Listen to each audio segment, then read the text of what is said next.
กราบสบายดีเบิร์ดสู่คู่สู่คนที่เขามาเบิ่งมาชมสองของเฮาสำหรับวันนี้พวกเฮากับบ่ได้เข้าป่าหรือว่าเข้าให้เมื่อวานนี้เฮาเก็บเกี่ยวเข้าให้แนวพันธุ์ข้าวเหนียวนี่เบิดแล้วเหลือแต่ข้าวเจ้าก็ประมาณ2มื้อเฮามาเกี่ยวก็น่าจะแล้วแต่ว่าตอนนี้ยังบ่ทันสุกก็เลยทาอีกประมาณ 4-5 วันจึงค่อยขึ้นมาเกี่ยวใหม่เนาะแล้วสำหรับวันนี้เนี่ยแม่นเฮาสิเฮ็ดอาหารการกินให้ครอบครัวพวกเฮาได้กินน้ำกันเฮาสิเอากบที่น้องทรายไปเยื่องเมื่อคืนนี้เอามาเฮ็ดอาหารเที่ยงกินน้ำกันอยู่นี้เฮาไว้กบที่น้องทรายไปเยื่องคืนนี้นี่เรือหาโตเพราะว่าเฮาเอาไปเฮ็ดอาหารเช้าแล้วครึ่งนึง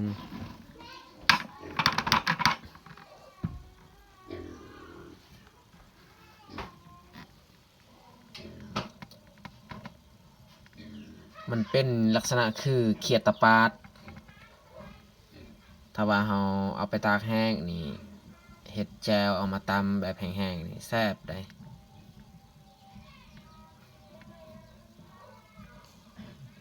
แต่ตอนเที่ยงวันนี้นี่กินแบบสดๆเลยซะบ่ต้องไปตากแห้งเอาสิเอา3โต4โตหรือ5โตก็จงไว้อีกโตนึงพอได้เฮ็ดป่นตอนแรงกินประหยัดเอาถ้าว่าเฮาบ่ประหยัดก็เฮาหาบ่ได้เนาะอันนี้ก็ไปเยืองฮอด11-12 โมงพุ่นแหละน้องสายเพิ่นมา11-12 โมงกลางคืน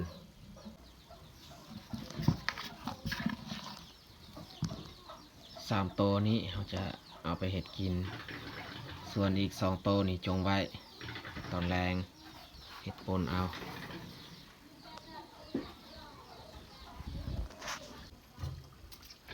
ก่อนที่เราจะปาดไส้มันออกนี่แม่นเราต้องล้างก่อนล้างให้สะอาด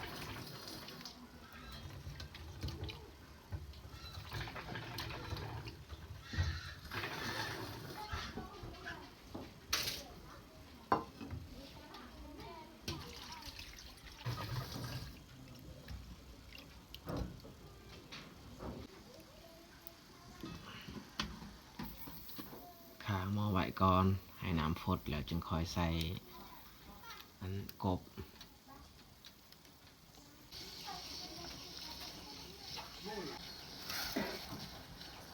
เราใส่ก่อนอยู่นี่แมนหัวสิงไข่คาผักเทียมขิงใส่ไปก่อน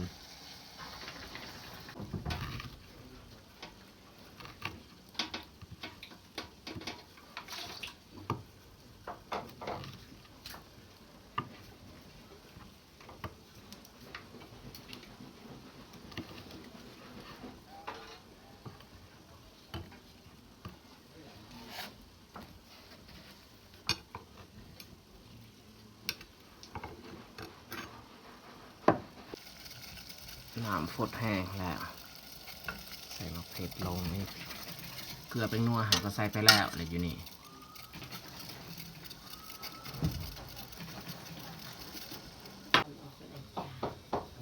จะเอากบลงเลยก็ต้องไม่ต่อยเด้ย่างใหญ่ๆย่างเล็กอาศัย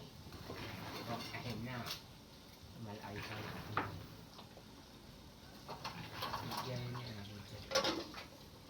ย่างต้นกล้วยนี่ย่างกล้วยแต่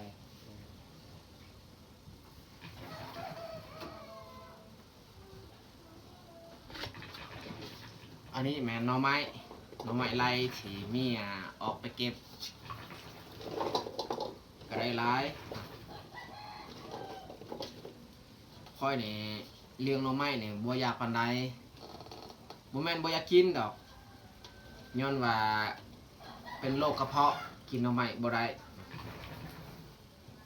กินได้อยู่แต่ว่ากินบ่หลายที่จริงนี่อยากกินแต่ว่าเมื่อกินลงไปนี่กระเพาะหับบ่ไหวแสบฮ้อน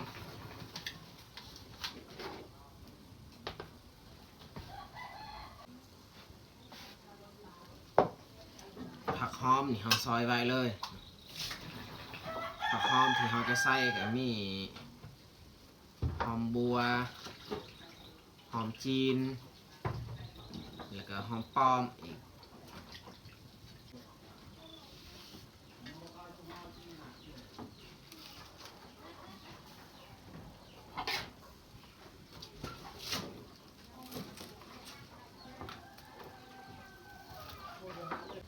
ก็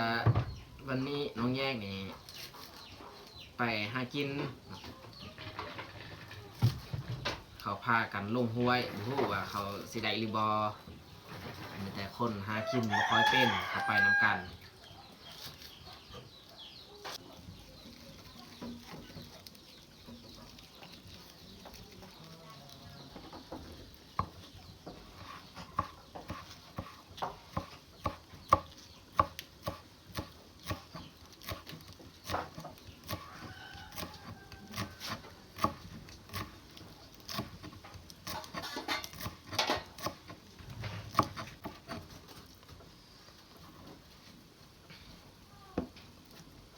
ส่วนหอมป้อมนี่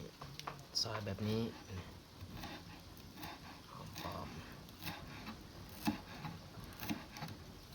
อมนี่ไม่ต้องซอยน้อยก็ได้ซอยตามเฮามักนั่นแหละซอยใหญ่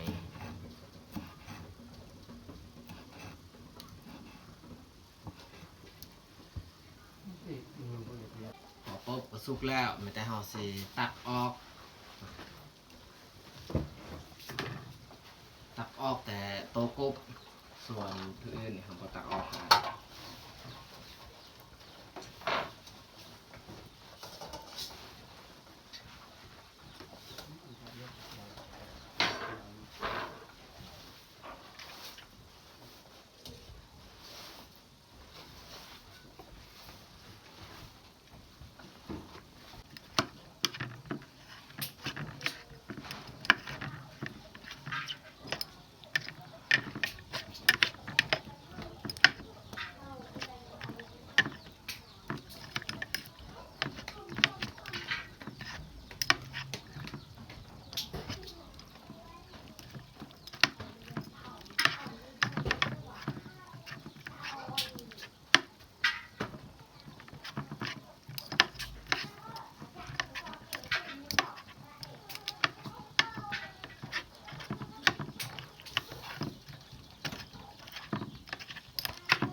กบ3ตัวก็ได้แต่สำนี้แหละสีนของมัน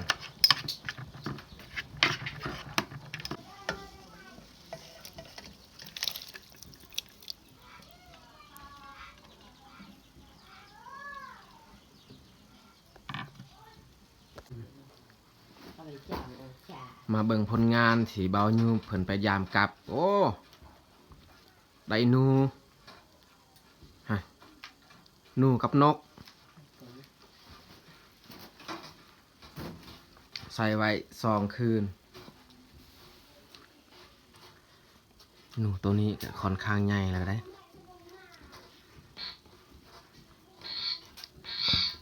อันนี้นกเป็นอย่างนกคุ้มบ่ถือกับดักใหญ่สุดแล้วหนูชนิดนี้ได้แบบนี้ก็มีแห้งอยู่บ่เมื่อยถ้าว่าเฮาบ่ได้ตัวนั้นแหละมันเมื่อยเฮาได้ตัว1 2ตัวก็มีกำลังใจเนาะ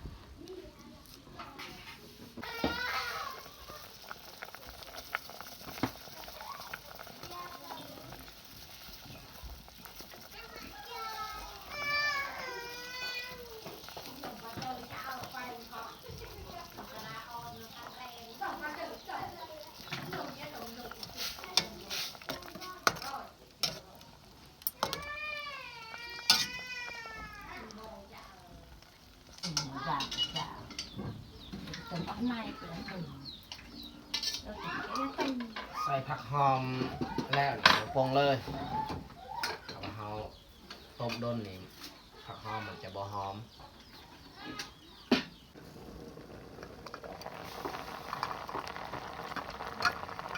เอาหน่อไม้มาต้มซ้ำเฮาจำกิน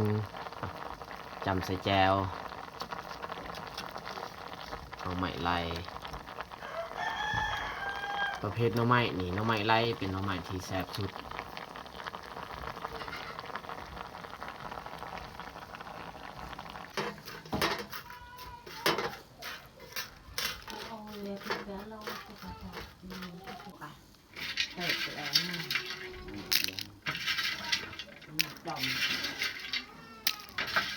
Cho lối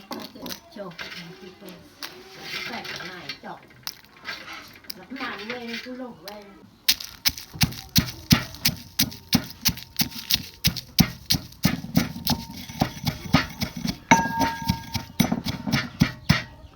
มะเพ็ดเที่ยวตำอันนี้นี่เฮาใส่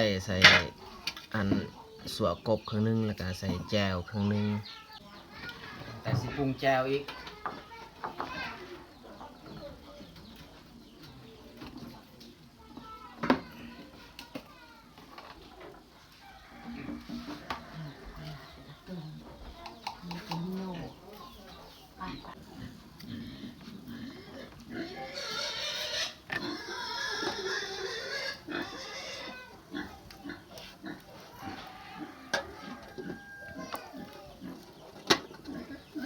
đảo của tất cả cái đợt nó nhìn nó bảng đảo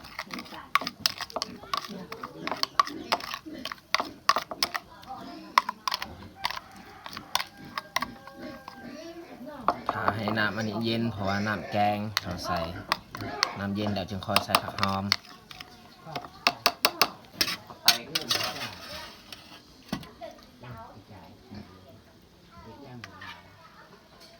ăn thẹt với em cũng nằm một thùng thả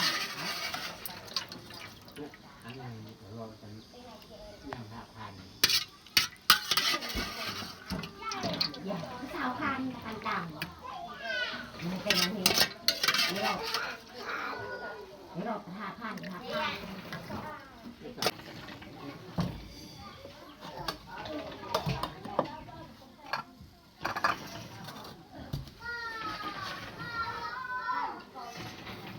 ต้มหน่อไม้กับพอดีสุก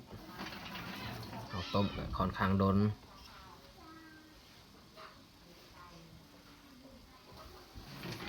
สำหรับอาหารตอนเที่ยงวันนี้ก็ได้แต่ซ้ำนี้ละ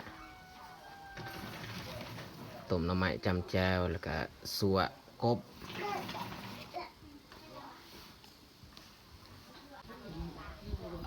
ตอนนี้พวกเขาก็ได้มานั่งรวมพาน้ำกันน้องแยกบุยูไปน้ำหมูน้ำเพื่อน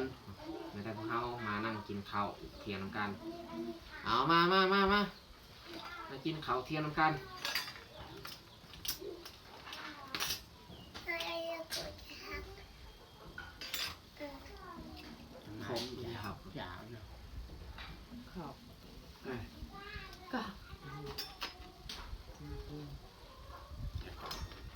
vẫn về đi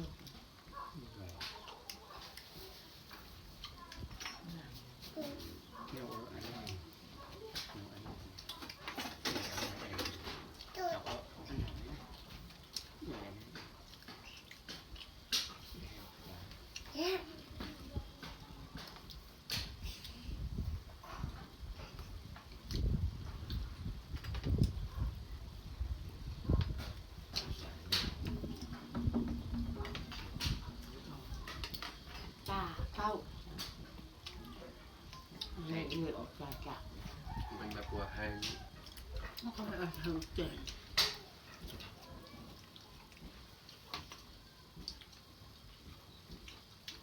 nó là cột cô tức là họ màu bên này tức là họ bạc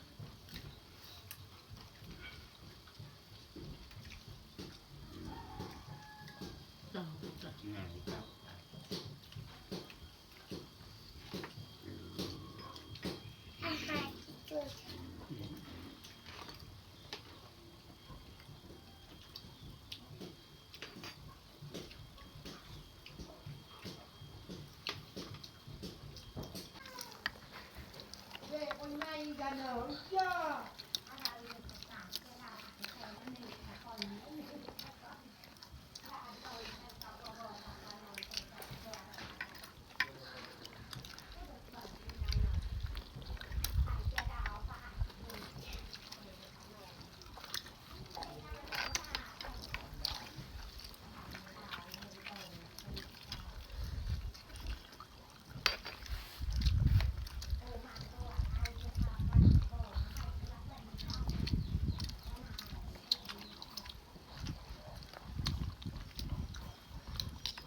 อย่าตัวทานตะกลำเอา